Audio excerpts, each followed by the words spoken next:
रात के करीब 3 बजे थे। शहर सो चुका था। गलियां शांत थीं। खिड़कियों के पीछे अंधेरा पसरा था। लेकिन आरव की आंखों में नींद नहीं थी। वह बिस्तर पर लेटा हुआ था, मगर उसका मन कहीं और दौड़ रहा था। जैसे शरीर कमरे में हो और दिमाग किसी अनजानी दुनिया में भटक रहा हो। घड़ी की टिक टिक उसे चुभ रही थी। मोबाइल पास रखा था, लेकिन वह जानता था कि उसे देखने से बेचैनी और बढ़ जाएगी। इसलिए उसने बस छत की तरफ देखा और सोचने लगा कि आखिर ऐसा क्यों होता है। दिन में सब ठीक लगता है, लोग हंसते हैं, बातें करते हैं, काम में लगे रहते हैं। लेकिन जैसे ही रात आती है, जैसे ही सन्नाटा उतरता है, मन के अंदर छुपी हुई आवाजें जागने लगती हैं। वही डर, वही चिंता, वही अधूरे सवाल। कल क्या होगा? मैं सही कर रहा हूं या नहीं? अगर मैं हार गया तो?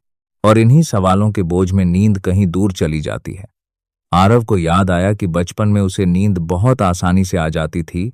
तब दिमाग में भविष्य का डर नहीं था, तब जीवन बस आज में था। लेकिन अब हर रात एक लड़ाई बन चुकी थी। वह खुद से लड़ता था, अपने विचारों से लड़ता था, और जितना लड़ता उतना ही टूटता चला जाता। उस रात अचानक वह उठकर पानी पीने गया। बालकनी में खड़ा हुआ। सामने आसमान में चांद था, शांत और स्थिर, जैसे उसे देखकर कह रहा हो कि देखो, मैं भी हर रात आता हूं, लेकिन मैं घबराता नहीं, मैं बस अपना काम करता हूं। तभी नीचे गली में उसे एक बूढ़े बाबा दिखे, जो रोज रात को उसी समय टहलते थे। कारना शिरान करता हूं। आरव ने कभी ध्यान नहीं दिया था, लेकिन आज उसने पूछ ही लिया, बाबा, आप इतनी रात को क्यों जागते हैं? बाबा मुस्कुराए और बोले, बेटा, मैं जागता नहीं हूं, मैं बस अपने मन को हल्का करने निकलता हूं, क्योंकि कई बार नींद से बड़ी जरूरत शांति की होती है। आरव ने हैरानी से पूछा, लेकिन शांति कैसे मिले? बाबा ने धीरे से कहा, तू नींद को पकड़ने की कोशिश कर रहा है, इसलिए वह भाग रही है। तू अपने विचारों को दबा रहा है, इसलिए वे रात में चीखते हैं। तू हर चीज को कंट्रोल करना चाहता है, इसलिए तू थक गया है। आरव चुप हो गया। बाबा ने आगे कहा, एक काम कर, आज रात अपने मन से लड़ मत, बस उसे सुन। एक कागज पर लिख दे कि तुझे क्या परेशान कर रहा है। अपने दिल को कह दे कि मैं तुझे समझता हूं, और फिर बस एक गहरी सांस ले, क्योंकि जिंदगी के सारे सवाल रात में हल नहीं होते। कुछ सवाल सुबह की रोशनी में अपने आप छोटे हो जाते हैं। आरव वापस कमरे में आया। उसने पहली बार अपने मन की बातें लिखनी शुरू की।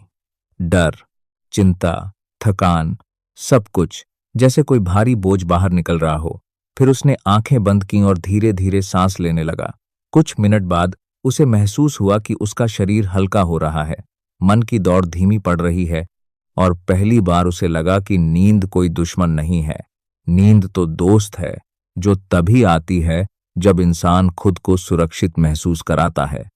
उस रात आरव सो गया, और सोने से पहले उसने खुद से बस इतना कहा, मैंने आज जितना कर सकता था किया, बाकी कल देखेंगे। और शायद यही सबसे बड़ी सीख थी कि शांति का मतलब हर समस्या का हल नहीं। शांति का मतलब है कुछ चीजों को छोड़ देना, और जब इंसान छोड़ना सीख जाता है, तब नींद खुद चलकर उसके पास आ जाती है।